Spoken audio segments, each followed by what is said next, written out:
ಇದೊಂದು ದುರದೃಷ್ಟಕರವಾಗಿರ್ತಕ್ಕಂಥ ಘಟನೆ.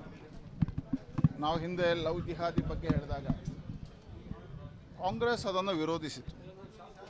ಇದು ಲವ್ ಜಿಹಾದಿಯ ಮುಂದುವರಿದ ಭಾಗ ಅಂತ ನನಗೆ ಅನಿಸ್ತು. ಇವತ್ತು ನೀವು ಪ್ರೀತಿಸಿದ್ರೆ ಸಾವು ಗ್ಯಾರಂಟಿ. ಮದುವೆ ಆದರೆ ನಿಮಗೆ ಸೂಟ್ ಕೇಸ್ ಭಾಗ್ಯ.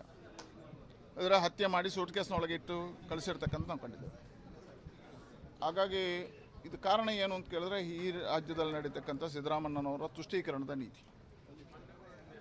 ಈ ರೀತಿಯ ಘಟನೆಗಳು ನಡೆದಾಗ ಕಠೋರವಾಗಿರ್ತಕ್ಕಂಥ ಕ್ರಮಗಳನ್ನು ಕೈಗೊಳ್ಳದೇ ಇರತಕ್ಕಂಥ ಒಂದು ಹೇಡಿ ಸರ್ಕಾರ ಇದೆ. ಅದರ ಪರಿಣಾಮ ಈ ಘಟನೆಗಳು ನಡೀತಿದೆ. ಯಾವಾಗ ಕಾಂಗ್ರೆಸ್ನ ಮೆರವಣಿಗೆಗಳಲ್ಲಿ ಪಾಕಿಸ್ತಾನ ಧ್ವಜ ಹಿಡಿದು ಪಾಕಿಸ್ತಾನಕ್ಕೆ ಜಿಂದಾಬಾದ್ ಹಿಡಿದವರಿಗೆ ಕೇಸ್ಗಳನ್ನು ಹಾಕಿಲ್ವೋ, ಯಾವಾಗ ವಿಧಾನಸೌಧ ಒಳಗೆ ಪಾಕಿಸ್ತಾನ ಜಿಂದಾಬಾದ್ ಹಿಡಿದವ್ರನ್ನ ಬಂಧಿಸಲಿಲ್ವೋ,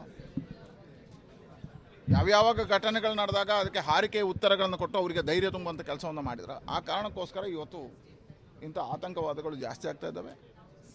ಹಾಗಾಗಿ ಇದಕ್ಕೆ ಕಾರಣ ಕಾಂಗ್ರೆಸ್ ಸರ್ಕಾರವೇ ಕಾರಣ. ಇವತ್ತು ಇಲ್ಲಿರ್ತಕ್ಕಂಥ ಯಾವ ವಿದ್ಯಾರ್ಥಿಗಳು ಇನ್ನೂ ಭರವಸೆ ಇಲ್ಲ ಬದುಕು. ಯಾಕೆ ಹೇಳಿದ್ರೆ ಯಾವ ರೀತಿಯಲ್ಲಿ ಶಾಲೆಗೆ ಹೋದಾಗ ಮನೆಗೆ ಬಂದಾಗ ಯಾವ ರೀತಿ ಆಗುತ್ತೆ ಅನ್ನುವಂಥದ್ದು ಭಯ ಕಾಡಿದೆ. ಈ ಸರ್ಕಾರ ಒಂದು ಕಠೋರವಾಗಿರ್ತಕ್ಕಂಥ ಕ್ರಮ ಕೈಗೊಳ್ಳುತ್ತೆ ಅನ್ನತಕ್ಕಂಥ ವಿಶ್ವಾಸ ಯಾರಿಗೂ ಇಲ್ಲ.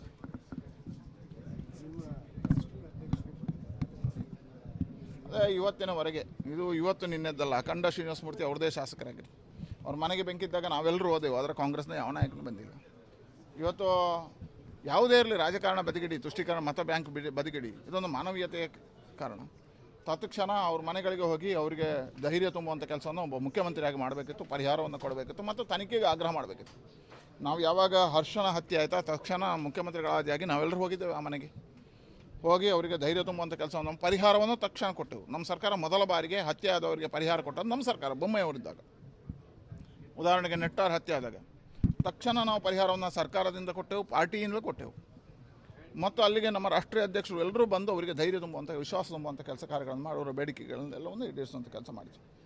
ಇವತ್ತು ಅದೇ ಸರ್ಕಾರ ಅವ್ರದ್ದೇ ಕಾರ್ಪೊರೇಟರ್ ಮಗಳ ಹತ್ಯೆ ಆದಾಗ ಅವರಿಗೆ ಧೈರ್ಯ ವಿಶ್ವಾಸ ತುಂಬುವಂಥ ಕೆಲಸವನ್ನು ಮಾಡ್ತಾಯಿಲ್ಲ, ಪರಿಹಾರವನ್ನು ಕೊಡುವಂಥ ಕೆಲಸ ಕಾರ್ಯಗಳು ಮಾಡ್ತಾಯಿಲ್ಲ.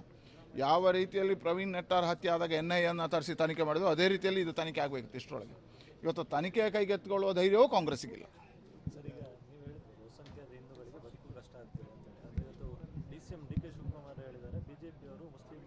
ಮಾನಸಿಕವಾಗಿ ಹಿಂಸೆ ಕೊಡ್ತಿದ್ದಾರೆ. ಈ ದೇಶದಿಂದ ಓಡಿ ಹೋಗಬೇಕು ಅಂತ ಚಿತ್ರಹಿಂಸೆ ಕೊಡ್ತಿದ್ದಾರೆ. ಯಾವುದೇ ಕ್ರಿಮಿನಲ್ ಆ್ಯಕ್ಟಿವಿಟಿಗೆ ಉತ್ತೇಜನ ಕೊಡೋಲ್ಲ. ನಮ್ಮದು ಸರ್ವ ಜನಾಂಗದ ಶಾಂತಿಯ ತೋಟ ಅಂತ. ಸರ್ವ ಜನಾಂಗದ ಶಾಂತಿಯ ತೋಟ ಈ ರಾಜ್ಯಕ್ಕೆ ಸ್ಪಷ್ಟ ಇದೆ. ಆದರೆ ಅದರಲ್ಲಿ ಅಶಾಂತಿಯನ್ನು ನಿರ್ಮಾಣ ಮಾಡೋದು ಕಾಂಗ್ರೆಸ್ಸೇ ತಾನೇ. ಇವತ್ತು ಹತ್ಯೆಗಳಾಡಿದಾಗ ತನಿಖೆ ಆಗಬೇಕಾದದ್ದು ಶಾಂತಿಯ ಸಂಕೇತವ? ಹತ್ಯೆ ಮಾಡಿದವರನ್ನು ಜೈಲಿಗೆ ಹಾಕೋದು ಶಾಂತಿಯ ಸಂಕೇತ? ಜೈಲಿಗೆ ಹಾಕಬೇಕಾದ್ದು ಯಾವುದು ಉದ್ದೇಶ? ಶಾಂತಿ ಬೇಕು ಅಂತಾದರೆ ಇದರ ಮೇಲೆ ಕಠೋರವಾಗಿರ್ತಕ್ಕಂಥ ಕ್ರಮ ಕೈಗೊಳ್ಳಬೇಕಿತ್ತು. ನಾವು ಪ್ರವೀಣ್ ನೆಟ್ಟಾರ್ ಆದಾಗ NIA ತಂದು PFI ನಿಷೇಧ ಮಾಡಿದ್ದೀವಿ. ಆ ನಂತರ ಒಂದೇ ಒಂದು ಗಲಭೆಗಳಾಗಿಲ್ಲ. ಹೇಳಿದ್ರೆ ಇವತ್ತು ಇಂಥ ಗಲಭೆಗಳನ್ನು ಮಾಡುವಂಥವ್ರಿಗೆ ಧೈರ್ಯ ಕೊಡುವಂಥದ್ದು ಕಾಂಗ್ರೆಸ್ನ ನೀತಿಯ? ಅವರಿಗೆ ವಿಶ್ವಾಸ ತುಂಬುವಂಥದ್ದು ಕಾಂಗ್ರೆಸ್ನ ನೀತಿಯ? ಇವತ್ತು ಕಾಂಗ್ರೆಸ್ ಈ ರಾಜ್ಯವನ್ನು ಅಶಾಂತಿಯ ತೋಟವಾಗಿ ನಿರ್ಮಾಣ ಮಾಡ್ತಾ ಇದೆ. ಇದು ಹಿಂದೂ ಮುಸಲ್ಮಾನರ ಪ್ರಶ್ನೆ ಅಲ್ಲ, ಮಾನವೀಯತೆಯ ಪ್ರಶ್ನೆ, ಜೀವನದ ಪ್ರಶ್ನೆ. ಆಗ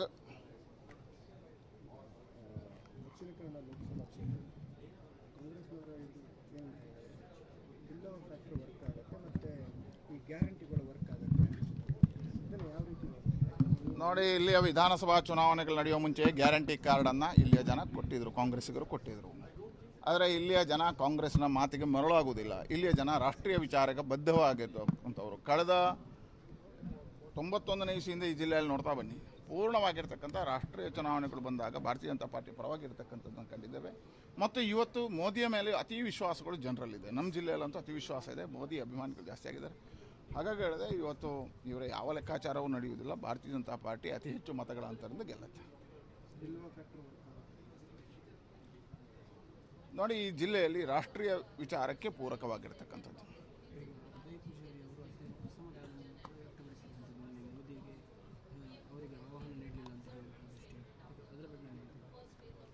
ನೋಡಿ, ಇದು ಮೋದಿಯವರನ್ನು ಕಾಣುವುದಕ್ಕೆ ಹೋಗುವುದಕ್ಕೆ ಯಾರಿಗೂ ಅದು ನೇರವಾಗಿ ನಾವು ಅಲ್ಲಿಗೆ ಕಳಿಸ್ತಕ್ಕಂಥ ಪ್ರಧಾನಮಂತ್ರಿಗಳ ಕಾರ್ಯಾಲಯಕ್ಕೆ ಕಳಿಸ್ತಕ್ಕಂಥ ಕಾರ್ಯಾಲಯದಿಂದ ಬರತಕ್ಕಂಥದ್ದು ಯಾರು ಏನು ಎಂತಾಗಿದೆ ಅಂತ ಉದಯ್ ಪೂಜಾರಿ ಅವ್ರ ಹತ್ರ ನಾನೇ ವೈಯಕ್ತಿಕವಾಗಿ ಮಾತುಕತೆ ಮಾಡ್ತೇನೆ. ನಾನು ಮಾಹಿತಿ ತೊಗೊಳ್ಳಿಲ್ಲ, ತೊಗೋತೇನೆ.